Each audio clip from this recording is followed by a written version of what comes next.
নমস্কার বন্ধুরা, সাবি সুইং উইথ তানিয়ায় তোমাদের সকলকে স্বাগত জানাই। আমি তানিয়া আজকে নিয়ে চলে এসেছি একটি খুব সুন্দর ক্যাজুয়াল ও সঙ্গে পকেট দিয়ে একটি প্লাজো প্যান্টের কাটিং ও স্টিচিং ভিডিও নিয়ে। তো সকলকে রিকোয়েস্ট করব সম্পূর্ণ ভিডিওটি দেখার জন্য, এবং যদি ভিডিওটি ভালো লেগে থাকে তাহলে অবশ্যই লাইক করবে এবং কমেন্ট করে জানাতে ভুলবে না কে কোথা থেকে দেখছো, এবং বানানোর পরও সেম সূত্র ধরে বানানোর পর তোমাদের কতটা পারফেক্ট এলো, এবং যদি না এসে থাকে তার কি কারণ রয়েছে সম্পূর্ণটা কিন্তু আমাকে কমেন্টে অবশ্যই জানাবে, এবং প্রশ্ন করলে আমি কিন্তু তার রিপ্লাই অবশ্যই দিই। তো তার আগে বলে দিই, যারা আমার চ্যানেলে নতুন আছেন তারা কিন্তু চ্যানেলটিকে অবশ্যই সাবস্ক্রাইব করবেন এবং পাশে থাকা বেল আইকনটি কিন্তু প্রেস করে দেবেন, পরবর্তী নোটিফিকেশন পেয়ে যাবেন কিন্তু খুব তাড়াতাড়ি।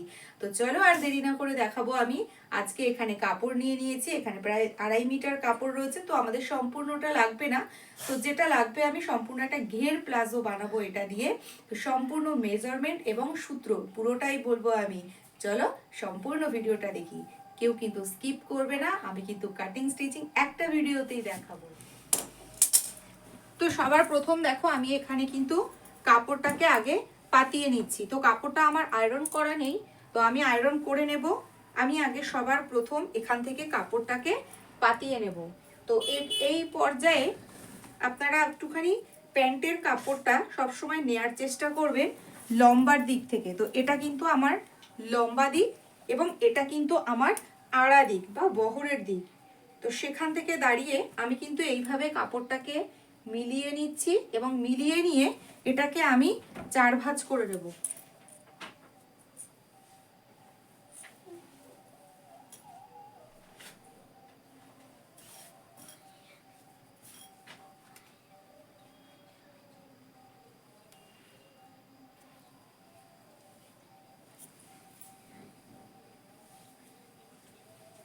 তো আমি কিন্তু এইভাবে এটাকে লম্বা করে ভাঁজ করে নিলাম।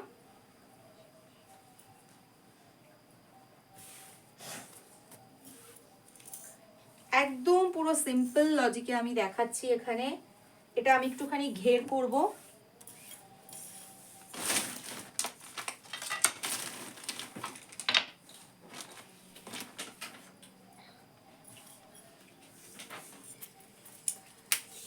তো সবার প্রথম আমি যেটা করব সেটা হচ্ছে এখান থেকে বরাবর করে আমি একদম পুরো সোজা দাগ দিয়ে নেব।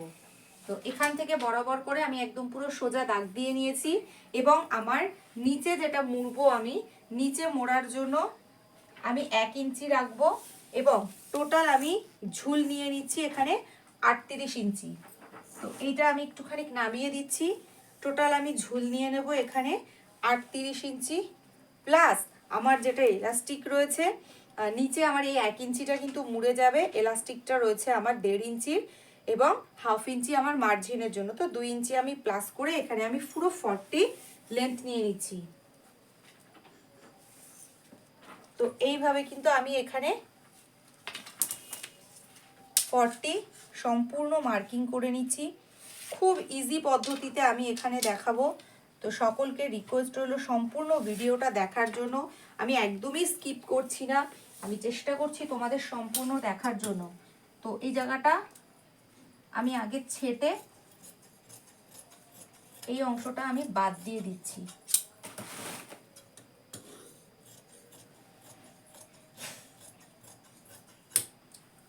তো এটা আমি এখান থেকে ছেটে বাদ দিয়ে দিলাম। এটাকে আমি এইভাবে ফোল্ড করে নিচ্ছি। তো আমার যেটা মেইন অংশ সেটা হচ্ছে আমার হিপ রাউন্ড। হিপ রাউন্ড কত ছিল? 40.5। তো এখানে আমি 10 ডিভাইডেড বাই 4 করলে 10.1 এক সুত। তো এখানেও আমি 10.1 এইভাবে কিন্তু আমি এখানে এক সুত দিয়ে নিলাম। এবার আমি এখান থেকে কি করব, একদম খুব সিম্পলভাবে 2 ইঞ্চি প্লাস করে নিলাম। খুব সিম্পলভাবে কিন্তু আমি এখানে 2 ইঞ্চি প্লাস করে নিলাম। তাহলে আমার কত এলো? এখানে 12.1 এলো। তো আমি খুব সিম্পলভাবে এখানে 12.1 এইভাবে এখান থেকে কিন্তু পুরো সোজাসুজি আমি একই পদ্ধতিতে মার্ক করে নিচ্ছি। এবার আমি যেটা হাইয়ের মাপ দেবো, আমি কিন্তু হাইয়ের মাপটা নিচের দাগটা থেকে দেব, ওপরের দাগটা থেকে কিন্তু আমি হাইয়ের মাপ দেব না। কারণ এটা হচ্ছে আমার এক্সট্রা নেওয়া। তো আমি এখান থেকে হাইয়ের মাপটা কতটা নেব, আমার রয়েছে 40। 40কে আমি যদি 4 ভাগে ভাগ করি তাহলে হবে হচ্ছে 10, এবং 10-এর সঙ্গে আমি কিন্তু 2 ইঞ্চি প্লাস করব। তো 10-এর সঙ্গে 2 ইঞ্চি প্লাস করলে আমার হাই আসছে কত, 12 ইঞ্চি। তো দেখো এখানে আসছে 12 ইঞ্চি। এবং এই জায়গাটাই কিন্তু আসল। অনেকেরই কিন্তু থাকে এই জায়গাটা যদি 19-20 হয় তাহলে কিন্তু এখান থেকে খিচে মানে হচ্ছে টান ধরে, কুচকে থাকে। তো এই জায়গার যে লজিকটা রয়েছে দেখো, যাদের কিনা মোটামুটি হিপ রাউন্ড আসে 36 পর্যন্ত, তারা কিন্তু খুব নর্মালি এখানে 2.5 ইঞ্চি নিয়ে নিতে পারো। আর 36-এর কম যারা আসবে 32, 30, 34, তারা কিন্তু এই জায়গাটা 2.2 নিতে পারো। যাদের কিন্তু এর উপরে আসবে, যেরকম আমার 40, তো আমি কিন্তু এখানে 3 ইঞ্চি নিয়ে নেব।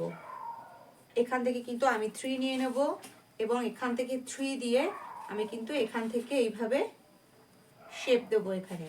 এবার টোটাল এটাকে আমি ঘুরিয়ে নেব, ঘুরিয়ে নিয়ে দেখে নেব আমার এখানে কত আসছে। তো 13 দুগুণি 26 আসবে, এবং 1/2 ইঞ্চি আমার মার্জিনে চলে যাবে, আমার কিন্তু পারফেক্ট আসবে। এই রাউন্ডটা একবার একটু দেখে নেবে। আমার যেহেতু এখানে সম্পূর্ণ কাপড়ে হয়ে যাচ্ছে, সেই জন্য কিন্তু আমি এখান থেকে এই রাউন্ডটাকে দেখে নিলাম। এবার যেটা করব সেটা হচ্ছে, আমি কিন্তু এখানে দুটো পার্টি একবারে কাটছি, কোনো অংশকেই কিন্তু আমি এক্সট্রা করে বাড়তি রাখছি না। স্ট্রেট প্লাজোর মতো আমি কোনোটাকেই বাড়তি রাখছি না। এবার আমার যেটা আসবে সেটা হচ্ছে, এখান থেকে আমার কত আছে, 15.5। আমি খুব সিম্পলভাবে নিচ থেকে নিয়ে নেব 15.5। এবং যদি আপনারা রাখতে চান এর থেকে বেশি, তাহলে কিন্তু চাইলে ওই পুরোটা রাখা যেতেই পারে। তো এখানে আমি তোমাদের দেখাচ্ছি, যদিও আমি এই পুরোটাতে খুব একটা কমফোর্টেবল নয়, তো 16.5 আমি এখান থেকে নিয়ে নিচ্ছি, কারণ এর থেকে বেশি আমি ব্যক্তিগতভাবে খুব একটা কমফোর্টেবল থাকবো না। তো সেই জন্য আমি কিন্তু এখান থেকে নিচ্ছি না। এবার যেটা করব, খুব সিম্পলভাবে এখান থেকে আমি কিন্তু মার্কিংটা করব, খুবই সাধারণভাবে মার্কিংটা করব। এবং অনেকেরই যেটা বলার থাকে যে এক পাশ কিন্তু ঝুলে যাচ্ছে, এক পাশ কিন্তু ঝুলে যাচ্ছে। তো অবশ্যই এই পাশটা অনেকেরই ঝুলে যায়, সেই কারণে কি করবে, যখনই কিনা কাটিং করার সময় হবে এখান থেকে 1.25 ইঞ্চি মতন তুলে দিলে কিন্তু এই পাশটা আর ঝুলে যাবে না। কাটিং করার সময় কিন্তু এই পাশটা 1.25 ইঞ্চি মতো ঝুলে দিলে, উপরের দিকে উঠিয়ে দিলে, তাহলে কিন্তু আর ঝুলে যাবে না। এবার আমি আগেই বলেছি এখানে আমি একটা পকেট দেব।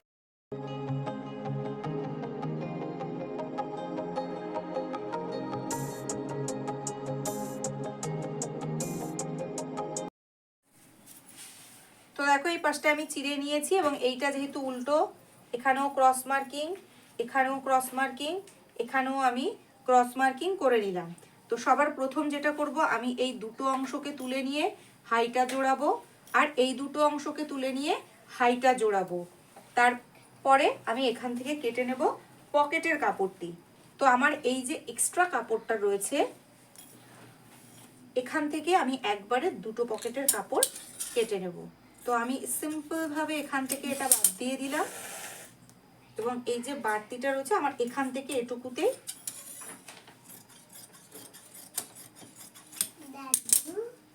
আমার এখান থেকে ওইভাবে কোনো এক্স্যাক্ট পকেটের মাপ থাকে না। তো আমি এখান থেকে কেটে নিচ্ছি, এবং আমি এখান থেকে মেজারমেন্টটাও আপনাদের বলে দিচ্ছি। তো এখানে আমার ঝুল রয়েছে 14, এবং এখানে চওড়া রয়েছে 8। চাইলে এতটাও রাখতে পারে, না চাইলে এর থেকে কমও রাখা যেতে পারে। তো চলো এবার আমরা দেখে নিই স্টিচিংটা। সোজা এইভাবে যেখান থেকে আমার এই অংশগুলোকে টেনে বার করে নেব, টেনে বার করে ঠিক যত ইঞ্চিতে যেখানে ছিল সেমভাবে আমি এখানে এটাকে পাতিয়ে নেব। তো অবশ্যই এটাকে আমি এইভাবে পাতাবো, এবং এখান থেকে পিন সেট করে নিচ্ছি। এবার এটাকেও এখান থেকে আমি টান টান করে নিচ্ছি। এই নিচের অংশটাও কিন্তু ওই পাশেরটা আমি ঠিক যেভাবে করেছিলাম সেম পদ্ধতিতেই কিন্তু এখানেও আমি সেলাই করব। তো এখান থেকেও আমি এই অংশগুলোকে এইভাবে এখান থেকে টেনে বার করে নিয়ে এখানে আমি পিন সেট করে দেবো, তাহলে আমার এখান থেকে সরবে না। এবং এই অংশগুলোকে এইভাবে টান টান করে এটাকে পাতিয়ে দেব এখান থেকে। এখানেও আমি কিন্তু এইভাবে পিন সেট করে দিচ্ছি। এবার যেটা আমার এটা পিছনের অংশ, এখানেও দেখতে পাচ্ছ পকেটটা আমি দেখাচ্ছি ঘুরিয়ে। এখানে রয়েছে সোজা কিন্তু আমার এখান থেকে সেলাই হবে, এখান থেকে এখানে সেলাই হবে এবং এখান থেকে আমার এখানে সেলাই হবে। এবার কি করব আমরা, এই যে দুটো অংশ রয়েছে এই মাথাটা আমি কিন্তু সম্পূর্ণ দুটো পায়ে দুই সাইডেই পকেট তৈরি করলে ঠিক কিভাবে হয়, অনেকেরই হয় একটা সাইডে তৈরি করা সহজ হয়, কিন্তু আরেকটা সাইডের পকেট করতে গিয়ে দেখা গেল সেই অংশটা উল্টে গেল। তো সেটা যাতে না হয় আমি কিন্তু খুব খুব সহজ পদ্ধতিতে তৈরি করে দেখালাম। আপনারা প্লিজ তৈরি করুন এবং ভিডিওটি যদি ভালো লেগে থাকে অবশ্যই কিন্তু লাইক কমেন্ট করতে ভুলবে না। এবং যারা এখনও পর্যন্ত সাবস্ক্রাইব করেনি তারা কিন্তু প্লিজ প্লিজ প্লিজ সাবস্ক্রাইব করুন। আমার প্যান্ট অলমোস্ট ডান। তো চলো এখান থেকে আমি টানা সেলাই দিয়ে নিচ্ছি।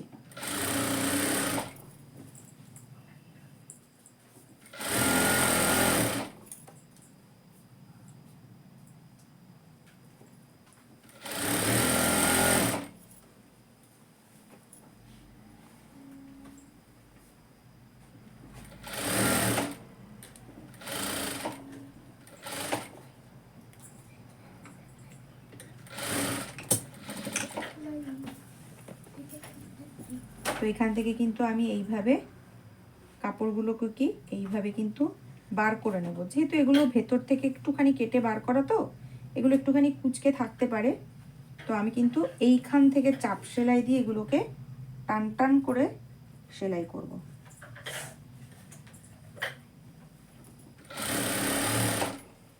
এইখান থেকে কিন্তু আমি অবশ্যই এইভাবে লক স্টিচ করব।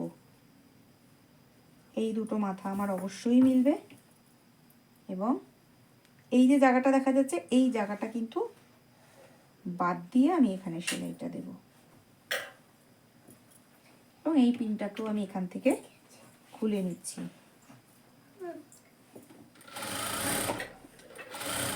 যারা একদম নতুন আছো, যাদের পকেট তৈরি করতে প্রচুর প্রচুর ভয়, স্বাভাবিক। আমি যখন প্রথম কাজ করেছি আমার পকেটের কথা শুনলেই আমি কাস্টমারদের অ্যাভয়েড করতাম, কারণ আমি পকেট তুলতে পারতাম না। তো স্বাভাবিক, যারা নতুন তাদেরও এই ধরনের সমস্যা হতেই পারে এবং এটা হওয়াটা স্বাভাবিক। কোনো কাজ করলেই তার সমস্যা হয়, কাজ ছাড়া কোনো সমস্যা হয় না।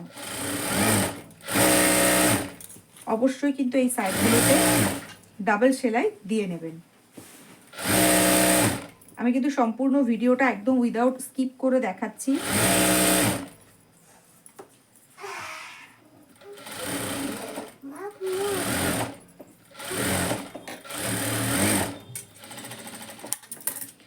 তো সবাইকে রিকোয়েস্ট করব প্লিজ চ্যানেলটিকে কিন্তু সাবস্ক্রাইব করে দিও। আমি কিন্তু পুরো স্কিপ ছাড়া আমি এটাকে দেখালাম করে।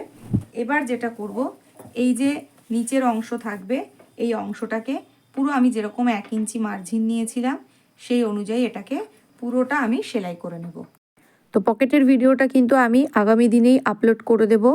সম্পূর্ণ ডিটেলসে দেখিয়েছি, যেহেতু একটা ভিডিওতে সম্পূর্ণ ডিটেলস দিতে গেলে পরে প্রায় 1 ঘন্টার কাছাকাছি হয়ে যায়, সেই জন্য আমি কিন্তু পকেট শুধুমাত্র পকেটের জন্য আমি যেহেতু একদিকে পকেট লাগানোটাও অনেক সময় ইজি হয়, কিন্তু দুদিকে পকেট লাগানোটা আবার একটু চাপের হয়ে যায়, সেই জন্য আমি পকেটের ভিডিওটা সম্পূর্ণ আলাদা করে করেছি।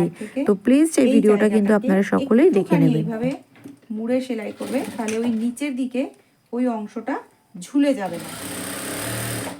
প্যান্টের নিচের দিকে এই অংশটা যদি ঝুলে থাকে সেটা দেখতে বাজে দেখায়। যদি এইভাবে সেলাই করে দেখো, এইভাবে কিন্তু এটার টান থাকবে, এটা কিন্তু ঝুলে যাবে। এই যে সাইডের জোড়ানোটা, এই যে মাঝখানের যে অংশটা থাকবে দুটো হাইয়ের জোড়ানোর অংশ, এই দিকের সেলাইগুলো যেন যে কোনো একদিকে থাকে। তো সেই সেলাই দুটো যেন এই দিক ওদিক হলে সেক্ষেত্রেও কিন্তু টান ধরে। অনেক সময় অনেকেরই প্রশ্ন থাকে যে দিদি এইরকম স্ট্রেট প্যান্ট করতে গেলে, সেটা স্ট্রেট প্যান্ট হোক, প্লাজো স্ট্রেট প্যান্ট হোক, এরকম করে কিন্তু টান ধরে হাইয়ের দিকে। তো ওইভাবে যদি সেলাই করো তাহলে কিন্তু হাইয়ের দিকে টান ধরবে না। এবার আমি এখানে এলাস্টিক নিয়ে নিয়েছি। হিপ কোমরের মাপ যা থাকবে তার থেকে 10 ইঞ্চি বাদ দিয়ে দেবো। অবশ্যই তার জন্য কিন্তু এলাস্টিকটাও কতটা ফ্লেক্সিবল সেটাও ম্যাটার করবে। তো এখানে দেখতেই পাচ্ছ এলাস্টিকটা আমার যথেষ্টই ফ্লেক্সিবল। আমি টোটাল 40 ইঞ্চি কোমরে আমি 30 ইঞ্চি এলাস্টিক নিয়েছি, এবং ঠিক এইভাবে আমি যে হাফ ইঞ্চি মার্জিনটা নিয়েছি গোল করে নিয়ে, যদি এইভাবে যারা এলাস্টিক লাগাতে পারো না তাদেরকে আমি বলবো তোমরা এই পদ্ধতিতে একবার সেলাই করে দেখো। যদি তোমরা এইভাবে এলাস্টিকটা না লাগাতে পারো তো তোমরা আমাকে কমেন্ট করে জানিও। এলাস্টিকের ওপর হালকা করে টান রাখবেন এবং কাপড়টাকে মুড়ে দিয়ে হালকা করে টান রাখবে। অবশ্যই সুচটা গেঁথে নেবেন, তাহলে কিন্তু আর বেরিয়ে আসবে না। খুব সুন্দর ফিনিশিংয়ের সাহায্যে কিন্তু আমার এলাস্টিকটা এখানে বসে যাবে, এবং ইন্টারলক করারও আর কোনো প্রয়োজন এবং ডাবল সেলাই দেওয়ারও আর দ্বিতীয়বার প্রয়োজন পড়বে না। এবার ওই সেলাইটার ওপর থেকে দুটো মাথাকে একসঙ্গে জুড়িয়ে এইভাবে যতটা আমার চওড়া এলাস্টিক, একদম পুরো সেম দেখতে পাচ্ছ, আমি যখন টানছি কাপড়টা কিন্তু পুরো প্লেন হয়ে যাচ্ছে। কাপড় কিন্তু দেখছো পুরোটা প্লেন হচ্ছে, কাপড়ে কিন্তু কোনো রিঙ্কেলস আসছে না। তো অ্যাজ ইট ইজ যখন এইভাবে এলাস্টিকটা বসানো হয়ে যাবে, এলাস্টিকটাও কিন্তু খুব সুন্দর ফিনিশিংয়ের সাহায্যে এবং চারিদিকে সমানভাবে কুচিসহ এলাস্টিকটা বসে যাবে। তো এইভাবে আমার এটা কিন্তু বসানো হয়ে গেল। এবার এই ভেতরের পকেটটা ছিল, এটাকে আমি অ্যাটাচ করব ভেবেছিলাম, বাট সেলাই করতে করতে আমার আর মনে ছিল না, তার জন্য ওটাকে আমি ওপর থেকে এভাবে সেলাই করে দিলাম। তো ভিডিওটি আমি ড্রেসটি পরে দেখাচ্ছি। ভিডিওটি ভালো লাগলে কিন্তু অবশ্যই তোমরা লাইক করো, কমেন্ট করে জানাতে ভুলো না। অনেকবারই এক কথা হয়তো বললাম। তো দেখা হবে আবার পরবর্তী ভিডিওতে। সকলে ভালো থাকবেন। টাটা।